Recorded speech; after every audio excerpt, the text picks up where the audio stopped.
Well, g'day, howdy, how you going, folks? Hope you've had a pretty good sort of Thursday. I've got to tell you, mine's been spectacular. Got to catch up with Michelle Lee, and we'll get into that very shortly. Also, there are a few people floating around Cairns, as I am, wondering, where the hell is Carl? I'm sort of walking around saying, oh, where are these guys? Where are these girls?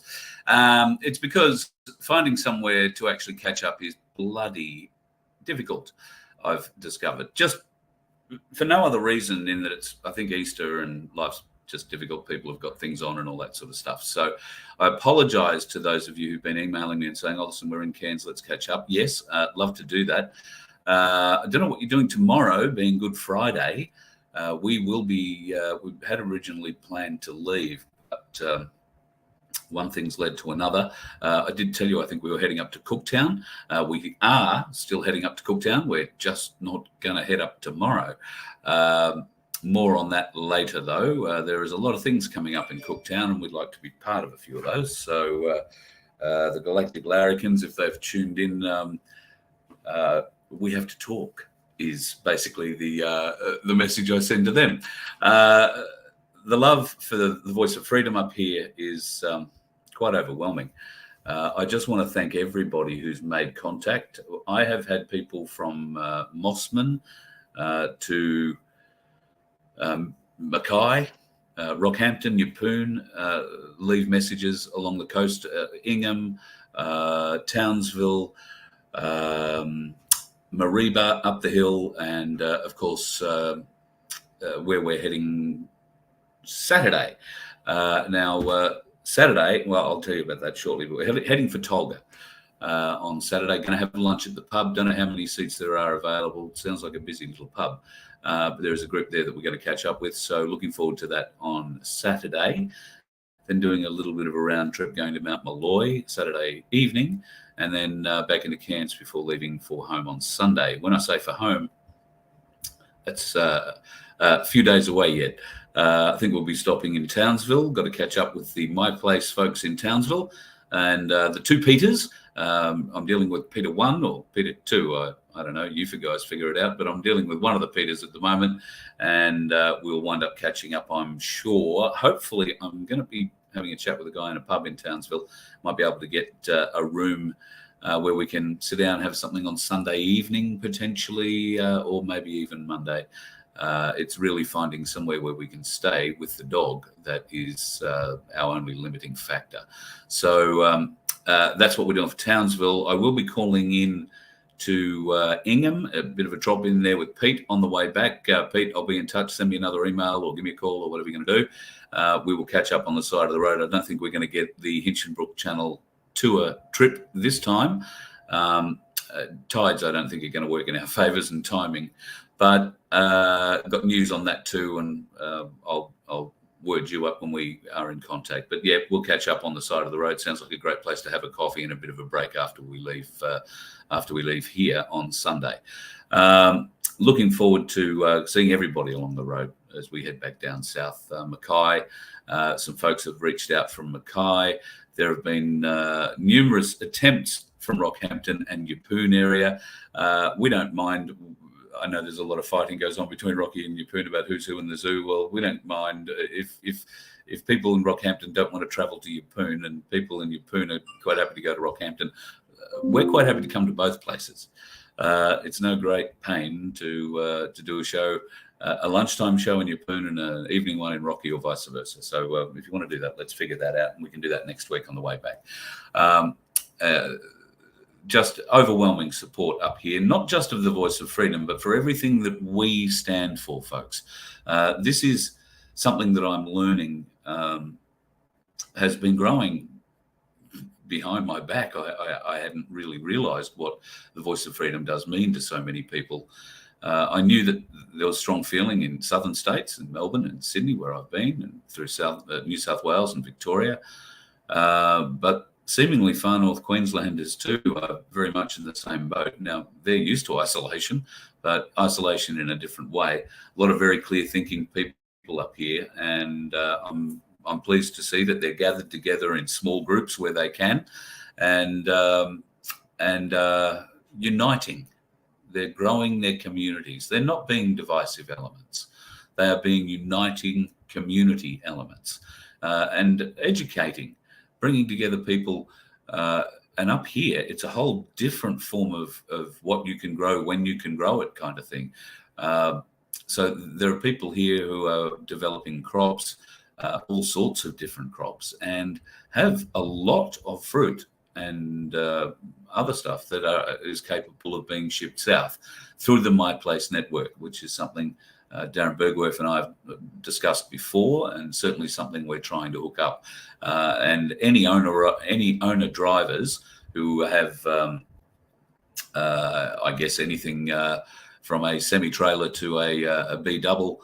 I don't know that you're going to pull too many road trains along in these particular areas where we're thinking of here at the moment. But if owner drivers are finding it hard to get work, then the time is rapidly approaching, I think, when My Place, a network Australia-wide, will be able to offer you some pretty good work, and you won't be asked to do it for free or mowing lawns.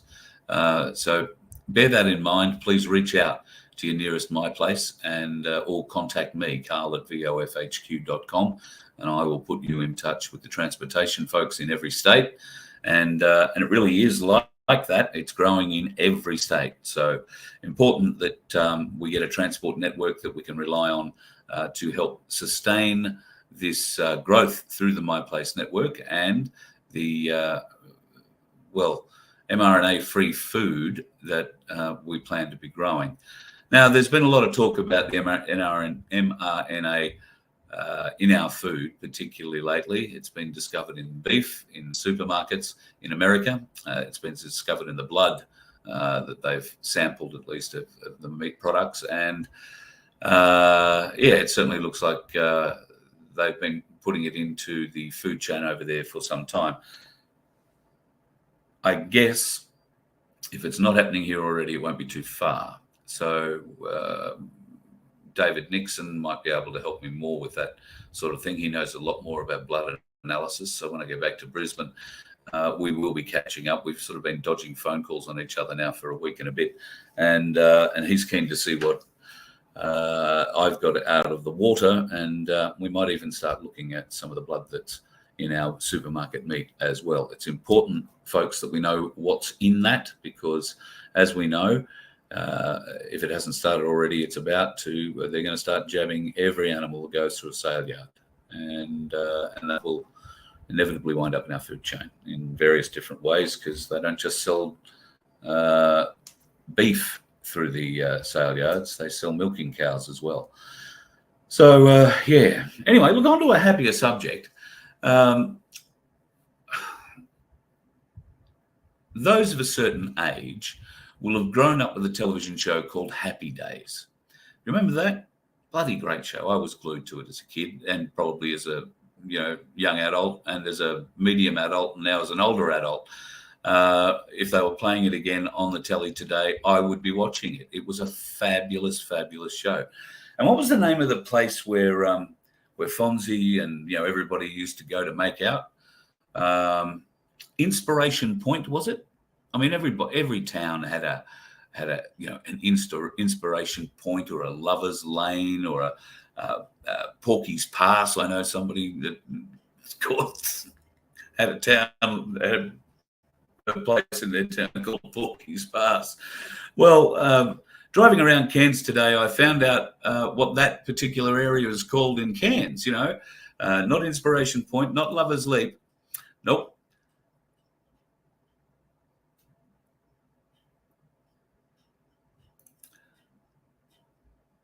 Laura's been asking since we went up there how on earth they came up with that name, and she's actually tried Googling it. She is unable to find out how Copperlode Dam got its name.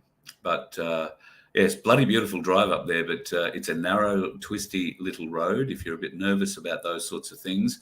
I think it's only 16 kilometres, but it took us half an hour or so to drive. You're only doing it at about 20 kilometres an hour, particularly when you've got a screaming daughter beside you. No, you're near the edge, No, I'm on the road. The edge just gets closer to the road. It's how it works anyway. The wonderful Michelle Lee is back in Australia. Yesterday morning, she arrived after 240 days, she said today. She was being quoted yesterday, I think at 237, so maybe with the dateline, who knows. But at any rate, 240 days in the Australian-made MAID, an absolutely amazing bit of kit, which I don't think my photos do true justice to. That is the stirrups, if you like, that Michelle has rode her way across the Pacific in, and that is the Australian-made. She is going. She needs to be lauded. I mean, this little craft, 7 and a bit meters, has conquered not one ocean, but 2.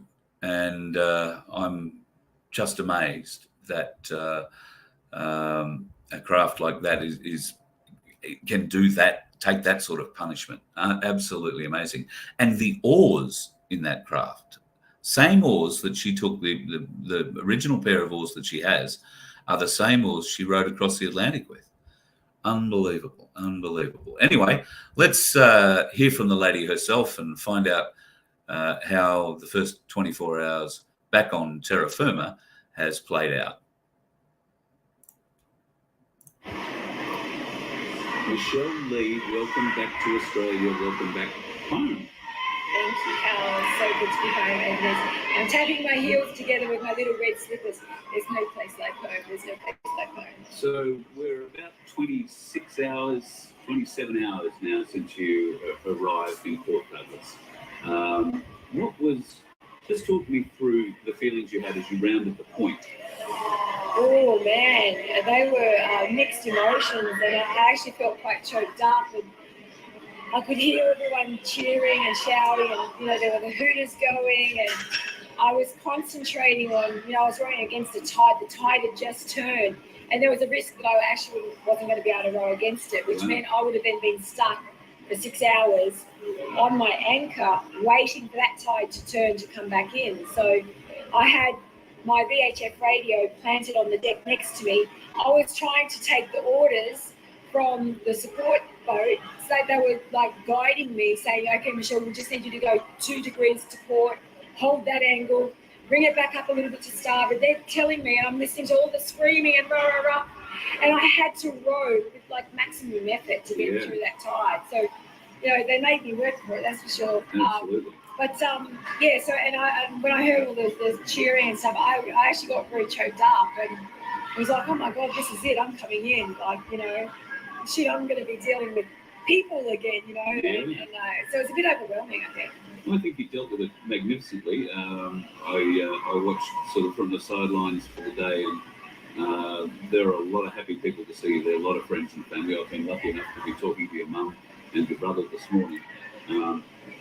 Your mum was really worried. Are you going to do this kind of thing to your mum again? There were adventures in my blood. It's in my soul. It's how I feel my soul. And one thing I can guarantee is, yes, I'm always going to be doing an adventure. Am I going to row another ocean? I don't believe I will, but you never say never. When I got off the Atlantic, I actually said to my bestie, Claudia, at the time, who came to pick me up, don't ever let me do this again without you. So I knew I would row another ocean, and I thought it would be as a duo, as a pair. But anyway, so look, there definitely will be more ocean adventures, because the ocean it beckons me, and I just feel whole and at peace and alive. There's just so much energy in an ocean, and that just the whole rawness of there you are in the Mother Nature. She's just got this real runway ready, take me as I am. Nature, and it's raw, it's real, and I love it. I'm drawn to it. So whether I do an ocean crossing as someone needs a crew on the delivery yacht, or whether I somehow score myself a position on the Golden Globe race or something, or a Vendee yacht race, there'll be more ocean adventures for sure. That leaves the maid in an interesting position now. aside from you being an Australian legend for what you've just achieved, solo unassisted crossing of the Pacific, the maid has made 2 crossings, the same as you, done the Atlantic and now the Pacific. She's done a lot of work. I know she's purpose-built. Was lucky enough to get close to her yesterday, and Tony, her brother, and I were just marvelling at all the things we could see on board. I didn't get on board. She needs to be in the museum. She needs to be heralded for the work that she has done and the safety that she's afforded you in both those crossings, don't you think? I'd love to see her housed at the Sydney Maritime Museum, for people to go and ooh and ah over her, and just to sort of sit there and look at her and realise, she's sustained my life for 240 days, and would have for the whole year if I had to be out there. And you just realise how little you actually need. Do you know what I mean? And so I'd love to think that she will go on display one day. I'd love to take her around Australia to all the rural kids and let them sort of climb over her and see her, and absolutely. So take her on tour, and then she will be going on display at the museum, at the Maritime Museum in Sydney. I will be rowing her in up the harbour, and she'll stay there in a berth where people can come and see her. She'll be on display, as an exhibition, and then, I can also use her as my Sydney weekender, which I used to love doing. I used to go and spend Friday and Saturday night on board in our beautiful coves in Sydney. Beautiful. So, there's that when she's at the museum, there's that option. I can still go and say, I'm just going to stay overnight and kind of chill on the zoo. Yeah, thank you. Whether I really feel like doing that now, I don't know. We'll see. But, I love my boat and put my life in her hands, you know what I mean? So, yeah. So, let's take you back to the moment where you got on shore. You cracked the champagne, but you were still over water then. I couldn't say you were actually back on shore. We did see you get back on shore. You disappeared off to do some doctoring things, because as we discussed in the interviews before you went away, you've been doing some analysis of blood and all that sort of stuff on your journey as well. So it's important that information got taken, I guess, before the champagne had taken effect. I literally had a sip of that champagne. Yeah. But the blood tests and stuff, we did a pre and post event because out of curiosity for what happens to the body hormonally after spending so many days in a stressful environment. We're on high alert. So, he was looking at all my stress hormones, my cortisol levels, interested in all of my vitamin level as well, because I was living on packaged food. So he wanted to see what happens after a prolonged period of time, with your vitamin Ds, your E's, your C's. Yeah. Obviously, my vitamin D will be through the roof because I've got so much sun. Yeah. He was interested in bone density, body fat, my composition. I must say, I said to Tony yesterday, I wasn't sure whether you were going to come off a waif or like Bam Bam. Yeah. With muscles bulging everywhere. I must say, you look extremely fit, but not overly muscled. Yeah. You don't look underfed. No. You've survived. Like you say, it's amazing what the body needs. Yeah. So you can get away with. I was under strict instructions to put on 10 kilos before I left, and 10 kilos of body fat, not muscle fat. So, and I achieved it very easily. So I left 79 kilos, and I've come back 60. So I lost 19 kilos. But of my actual real weight, I've lost 8 kilos, which is fantastic because, when you come back and you've lost a lot of your natural body weight, you lose strength. Yeah. So I kept my strength followers out there. That 10 kilo gain before I left was part of an extremely well thought out program in pre-event planning, together with the physical aspect that I did, together with, it all came together so perfectly, it really did. So you had enough supplies for a year, you thought, when you left. Now that you've completed it in 240 days, I know there was a toilet paper shortage. If you had to do this again, have you considered what you would take or what extra you wouldn't take, or what you would replace things with? Totally, yeah. Like I would have way more cereal and oats, plain oats, rolled oats. More snacky stuff, like your muesli bars. And I would be much smarter and get, I would get, how you can have those meals in a bar, it's a whole meal's calorie in just a bar. Yeah. I would go with heaps of those because there's days where preparing food is just so difficult. And just keeping up the water quantity that is required. Those meals take 300 or 400 mils of water every day. Yeah. And some days you can't make that water because I've had too much cloud. I don't have enough battery power to run the water maker, which costs 4 amps. And you're constantly calculating, and so I would pack very differently again through what I've learned on this one. Okay. Biggest surprise on the journey? The difficulty of the Pacific Ocean. She's nothing like the Atlantic, which my weather router Roger, he said that to me. He goes, Michelle, the Pacific is not the Atlantic. And I naively I didn't ask any questions. It's almost like I didn't want him to go into great detail because I might have backed out. If he told me what it was really like, I might have been too fearful to go ahead and do it. So I just said, that's fine. That's okay. It was way more difficult, way more demanding than I anticipated. And was this because of currents and weather patterns? And because I was out there for so long and I had to go from the North Pacific to the South Pacific, so I had to cross the intertropical conversion zone. We had to get across the equator. Then we entered into the Coral Sea. I was there for cyclone season. I was there in the peak of cyclone season. And then also coming down the coast of Mexico, I had 5 hurricanes that we had to dodge. That pushed you off course initially. I struggled getting south and I struggled getting west. I struggled for 3 whole weeks just getting off and away from the coast. I had everything was trying to push me back to land. I had southerly, northerly currents. I had southerly winds that they were trying to push me north. Everything was against me. For 3 weeks, it was just a battle. And then once we got into the Coral Sea again, it was just battle after battle. So, there was no nice sitting back enjoying my dinners. All my meals were eaten on the road. I would line my pots of food up next to me. Yeah, I've got a picture of it actually. Yesterday when you arrived, there is still an open tin sitting right beside your rowing seat. So I'd have to prepare and think, what am I going to need in this, 6 hours sitting here rowing?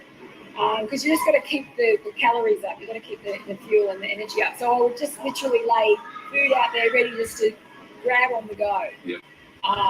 So it's nice now to be able to sit there and enjoy a meal, chew your food properly, and not just shovel it down between small strokes. Shovel it down. So when you got back, what was your first meal?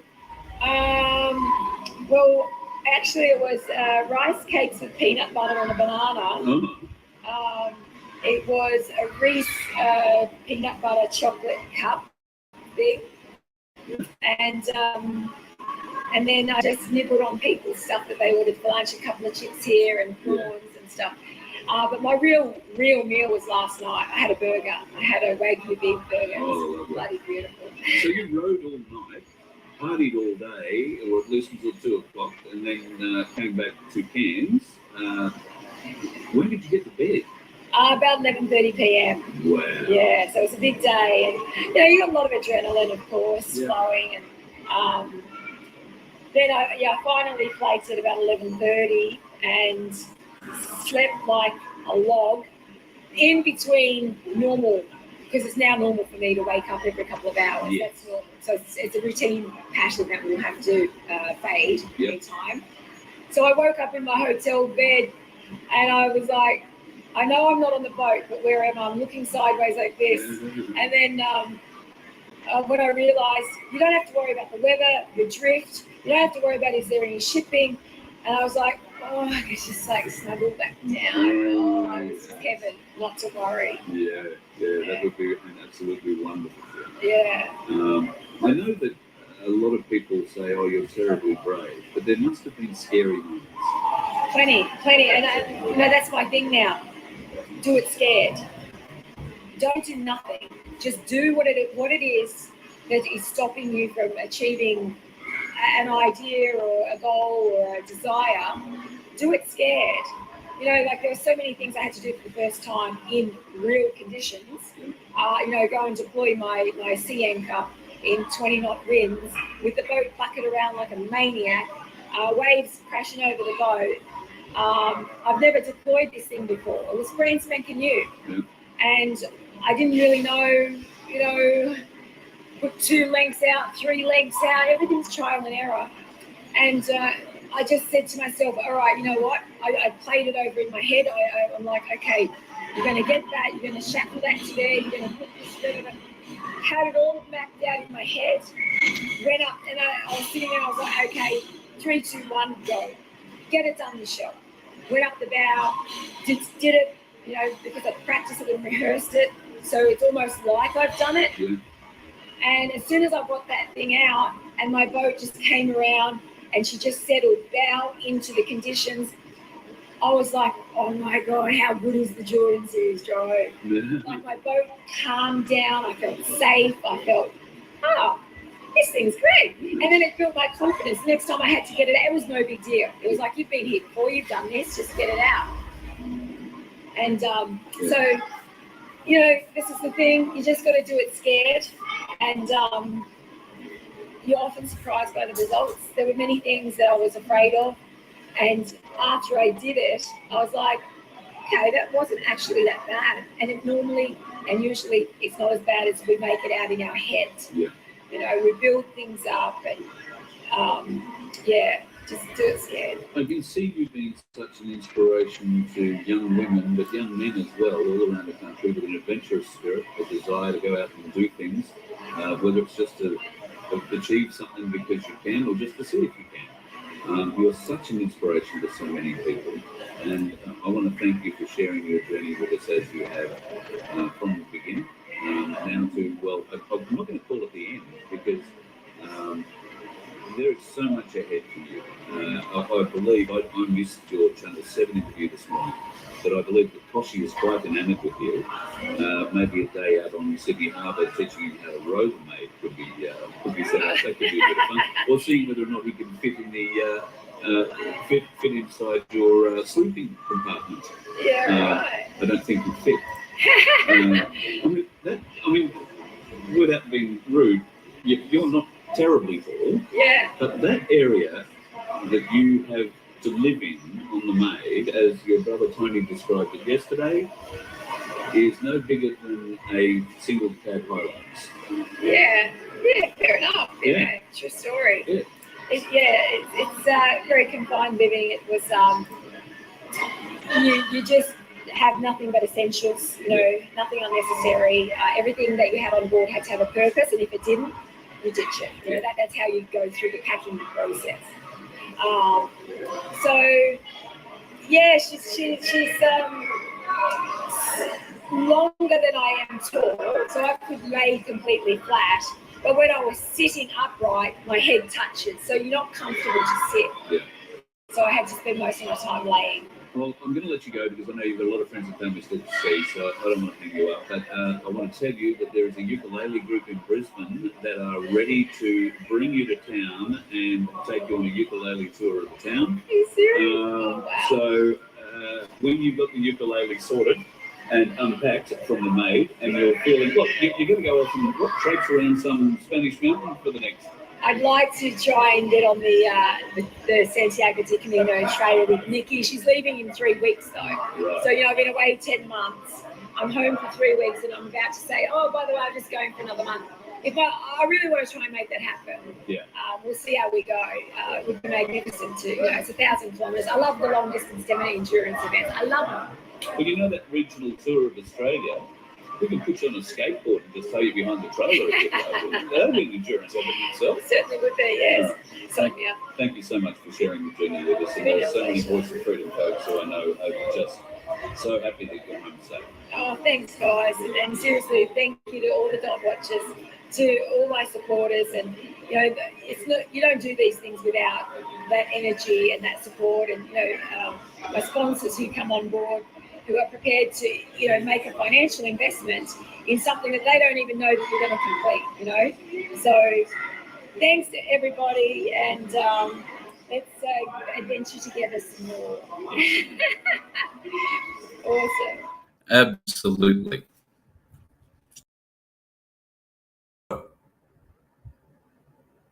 There you go. Put me back up. Absolutely awesome. What a brilliant effort.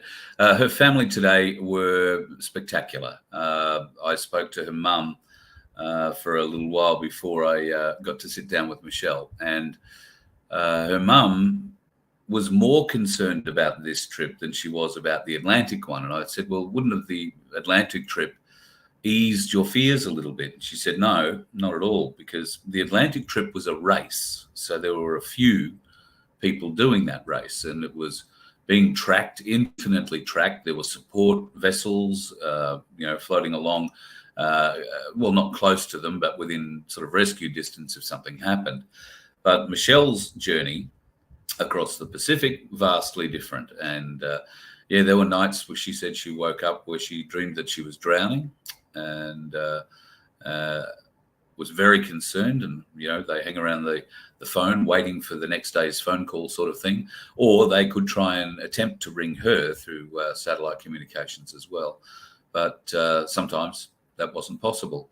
So her mum is really glad to have her home. Really glad to have her home. Her brother Tony comes from Mackay. He's a boilermaker.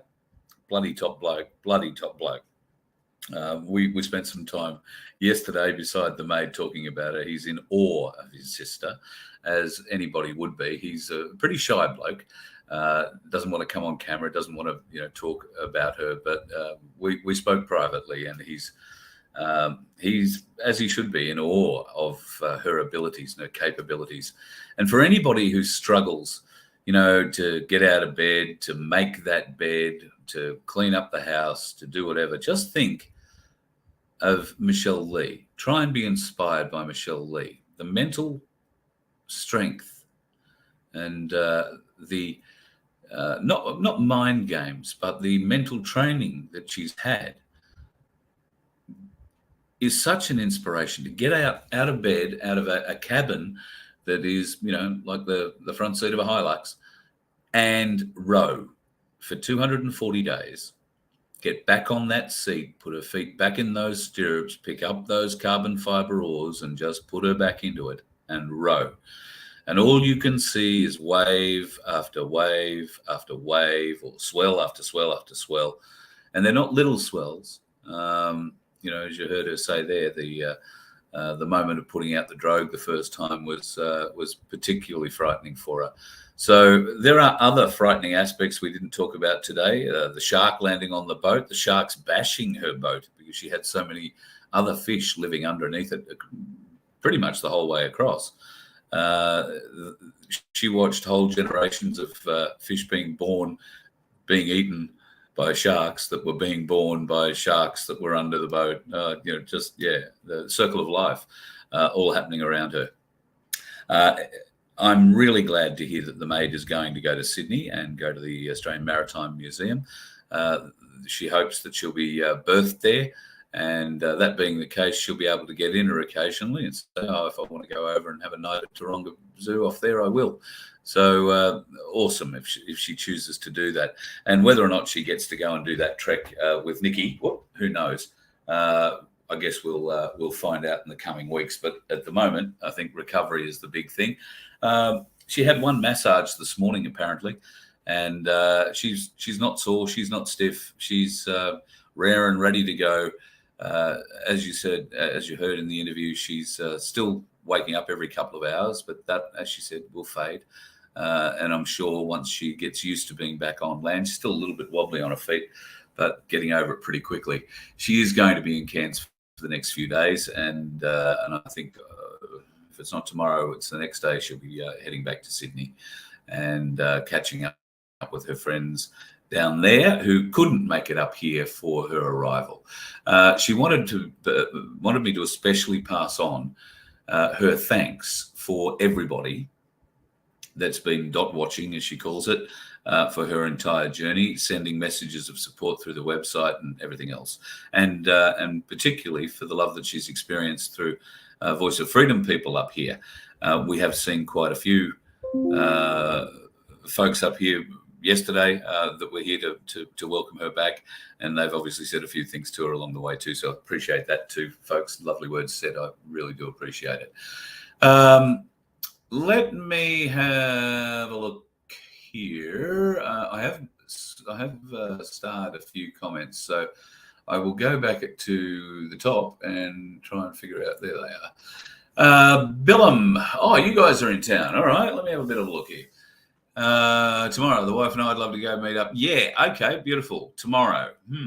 All right, it's Good Friday. I don't know what's open on Good Friday, but I do know Kuranda Markets is open Good Friday. We are in the process of, we are so limited because we have the dog with us. So going to a pub or a club is difficult with the dog, or I've got to leave Laura, driving around the city doing whatever she's doing, which is possible too. She doesn't mind doing that. It's just that I feel a bit rude. So Kuranda Markets tomorrow is apparently open, and we thought we might, if we can get a dog sitter, go up on the train, because I'm told that the train up to the Kuranda Markets is absolutely magnificent. I wouldn't mind going on the Sky Rail, but Laura, on the other hand, a bit concerned about that. So we're waiting on the say-so of a dog sitter who said that they will sit the dog for us. Just don't know what time that starts. The first train up to Kuranda, I believe, is at 8:50. That's the one we'll be aiming to get on. If not, it'll be the one after that, depending on what time the dog sitter says we can take the dog there. But yeah, up to the Kuranda Markets for the day. And I don't know the Kuranda Markets at all. So the station at 8:50, and I'll be wearing probably a shirt very similar to that. Or I might just have my Magna Carta t-shirt on, so black one, and I'll be wearing a white hat. So Billum, I don't know if that's you, but I've got a white number 17 hat for well, not sure if it's you, but somebody like you who's looking for a hat. Any chance of catching up at Proserpine and Airlie? Absolutely. In fact, Laura and I would love. We tried to stop in Airlie on the way up, but it just wasn't possible. We couldn't find somewhere with the dog availability. So we wound up staying in Bowen instead. We're happy enough to come back down to Airlie or to Proserpine. And as long as we can find somewhere there that will take a dog for a night with us, that would be absolutely wonderful. Love to call in and meet everybody there. And look, even if we can't stay the night, maybe we can all have a lunch somewhere. Let's arrange that. So just email me, carl@vofhq.com. Neil, email me, and we'll sort that out. I've got to think now. Airlie will probably be about Tuesday. I would say Tuesday we would be coming through Airlie at a guess at this stage. It's a bit rough around the edges. I apologise. Things are very fluid, but I do want to catch up with everybody who wants to catch up. And the Cooktown folks, as I mentioned before, we were going to shoot up to Cooktown, but there are festivals coming up in Cooktown, and me and a party. So we're going to see what we can cook up, so to speak, and get to Cooktown. I do know an old pirate who's very keen to come for the journey as well. He talks a lot about the fishing, but we might get a bit about the logger claims out of him too. So that'll be something pretty cool. The Tolga pub is happening Saturday. Yes. So if you want to come along, look, I'm unsure how big a table has been booked. I know there are half a dozen or more folks that are coming, plus Laura and me. Whether or not the pub lets the dog in will be dependent on Laura coming for lunch or not.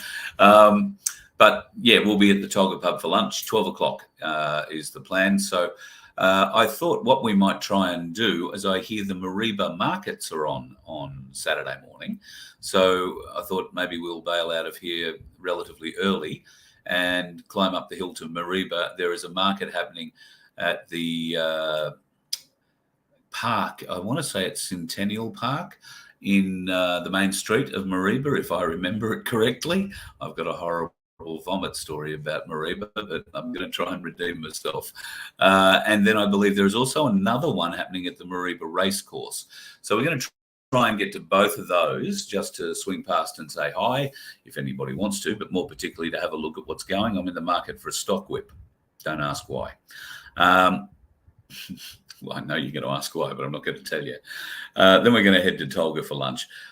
She'll be there a few hours. So if you want to swing past, say hi. We would love to catch up.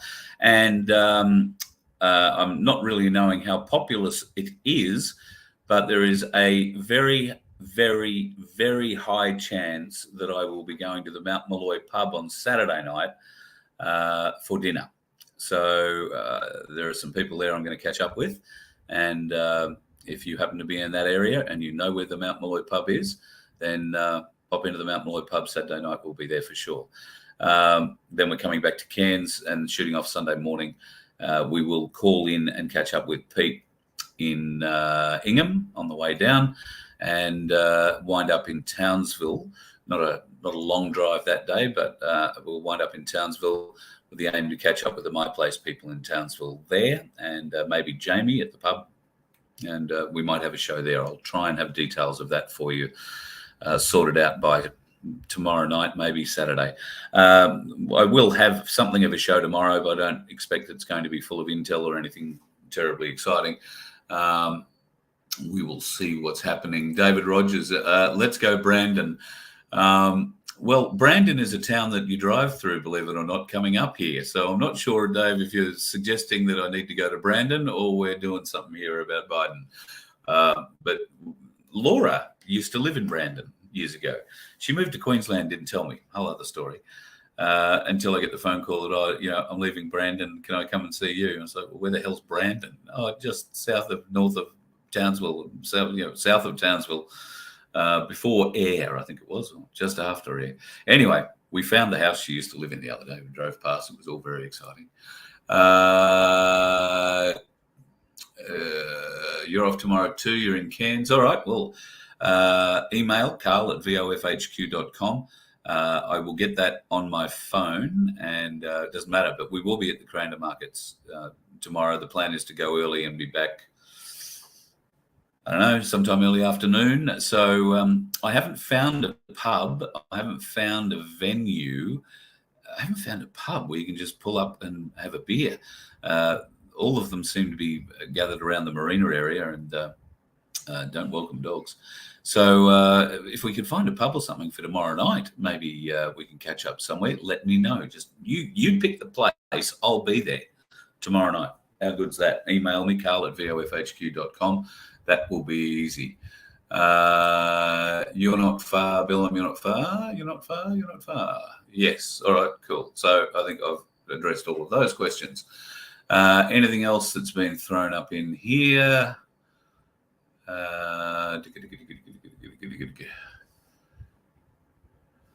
Yep. Couldn't agree with that one more. Number one woman, number one sea dog. You'd have her on your crew any day, wouldn't you? She's just such a legend. Michelle. And how's that? Oh, yeah, look, if I can get on a yacht and just do an ocean crossing, that'd be great. Or maybe get on the Round the World Challenge or whatever. I mean, she's definitely a boatie. Yeah, okay, I see a few issues with the feed. I can't do much about that. At the end of the day, I'm staying in a caravan park. I'm not on their Wi-Fi because it's worse than mine. I have brought my own, and it is what we are currently plugged into, and I've got it as far out into the public areas as I dare put it. But it's getting what it's getting, so I do apologise. And I did see that interview stuck with Michelle for quite a while. If Yeah, I probably will wind up reposting that, I think, because if it stuck for as long as I think it did, that's a real pain in the bum. So I just might reload this whole show. I get a clean copy at my end. None of that should have been stuck there. So you may find that I'll take this live down and reload it. Yes, I would have said exactly the same thing, Alan. It is a journey right up there with Charles Kingsford Smith, alone and unassisted. Across 14,000 kilometres in a rowboat, for God's sake. It staggers me, just staggers me. Yes, I hear you, mate. That's great. Airlie has a dog place. Oh, let me have a look here. Donovan, Airlie has a dog place in Cunnival or something like that. Okay. I will get daughter on to that. We shall go looking. I did find, I think there were a couple of places that did take animals in Airlie. It's just that they were full up as we were coming through. They didn't have room. But who knows? It's only Easter. How hard could it be? I'd say it's cool. We'll sleep in the car, but there's so much shit in the car we can't fold the seats back. Although I've slept in the upright position more than once. I've needed a few drinks, but but it's been done. Okay, just seeing if there's anything here.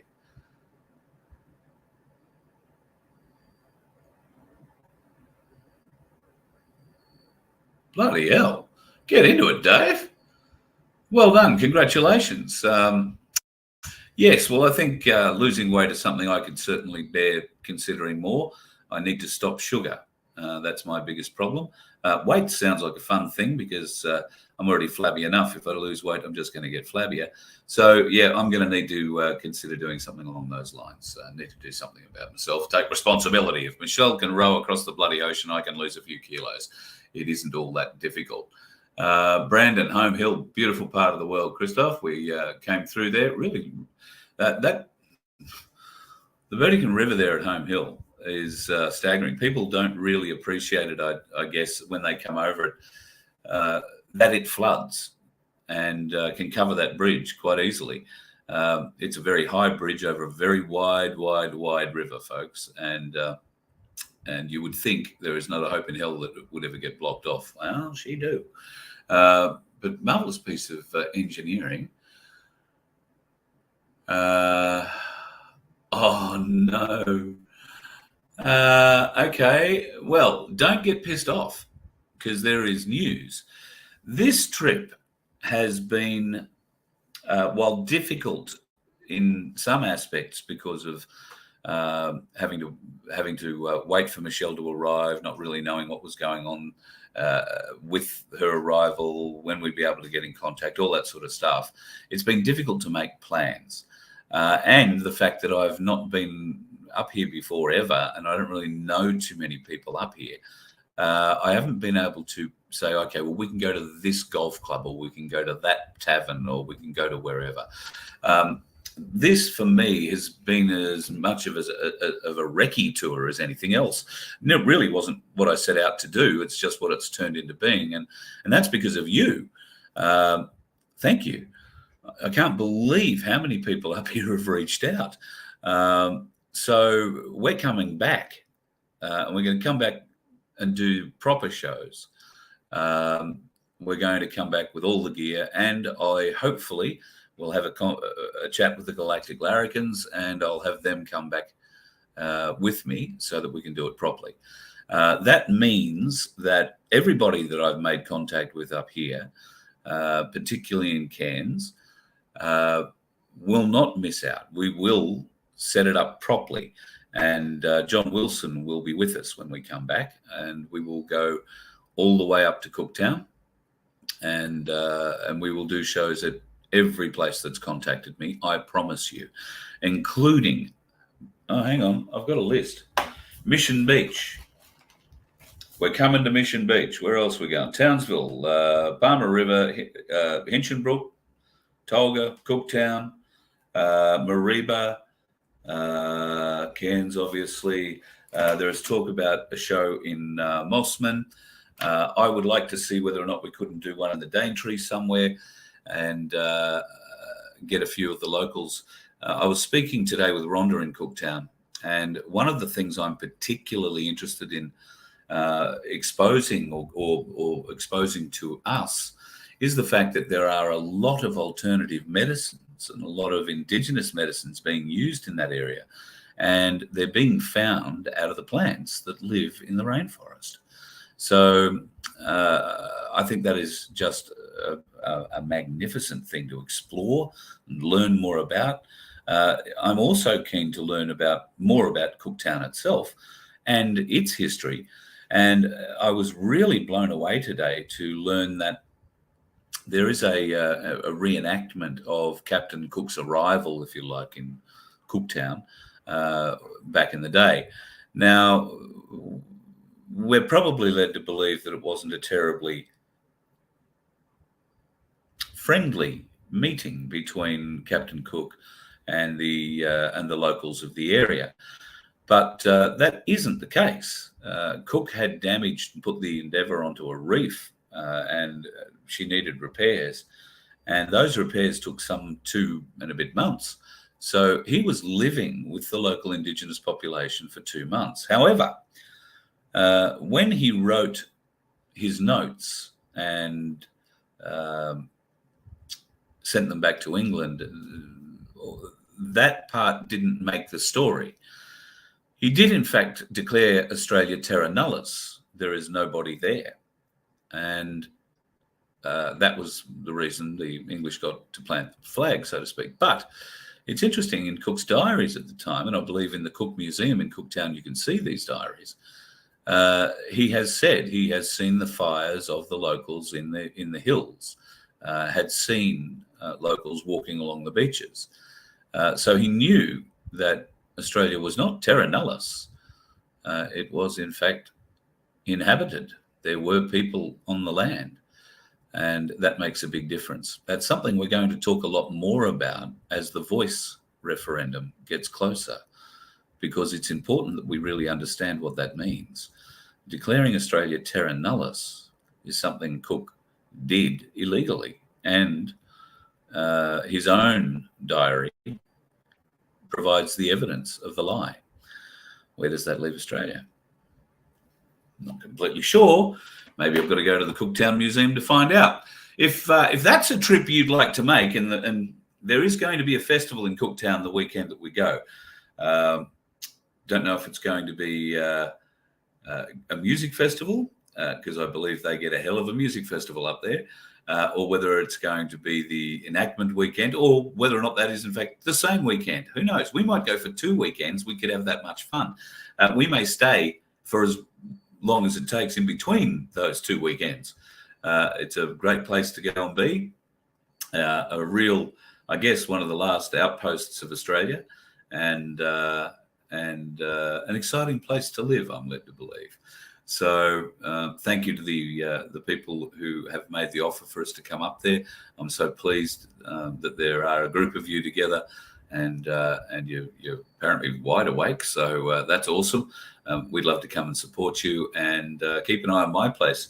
My place, Cooktown, I reckon that's got legs on it, just between you, me, and the gatepost. I reckon it's got big legs on it.